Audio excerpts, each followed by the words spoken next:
কোচবিহার চোপড়াকাণ্ডে প্রতিবাদে বৃষ্টি মাথায় নিয়ে বিধানসভা গেটের সামনে রাস্তায় বসে বিক্ষোভ দেখিয়েছে বিজেপির বিধায়করা। সোমবার বিধানসভার ভিতরে বিক্ষোভ দেখালেও মঙ্গলবার বিধানসভার বাইরে বিক্ষোভে বসেন বিজেপি বিধায়করা। তাদের দাবি, সোমবার স্পিকার অভিযোগ করেছিলেন বিজেপি বিধায়কদের বিক্ষোভের জন্য কোনো অনুমতি ছিল না, জোর করেই বিক্ষোভ দেখিয়েছেন বিজেপি বিধায়করা। তারই প্রতিবাদে মঙ্গলবার বিধানসভার গেটের বাইরে প্লাস্টিক পেতে ছাতা মাথায় দিয়ে বিক্ষোভ শুরু করেন অগ্নিমিত্রা পলরা।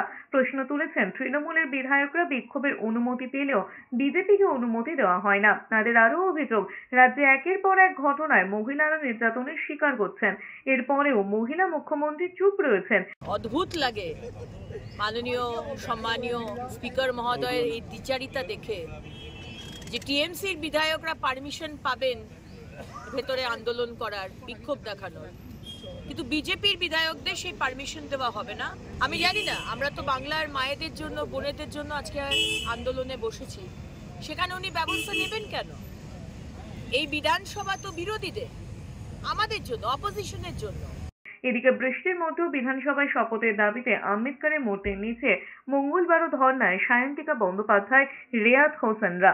দেখি ওনার পঞ্জিকাতে কখন দিনক্ষণ বেরোয়, ওনার পঞ্জিকা একটু চেক করে উনি যদি আমাদের বলে দেন যে অমুক তারিখে, তাহলে খুব খুশি হব। পুজো দিতে গেলেও ঠাকুরমশাই পঞ্জিকাটা দেখে বলে দেয় এই তিথি এই ক্ষণ বলে দেয়। উনিও তাহলে ওনার পঞ্জিকাটা, মাননীয় রাজ্যপাল পঞ্জিকা নাম ওটাতে দেখে বলে দিক যে কখন দিন আর ক্ষণ বেরোবে। আমরা তো অপেক্ষা করেই আছি, বলে দিলেই হলো।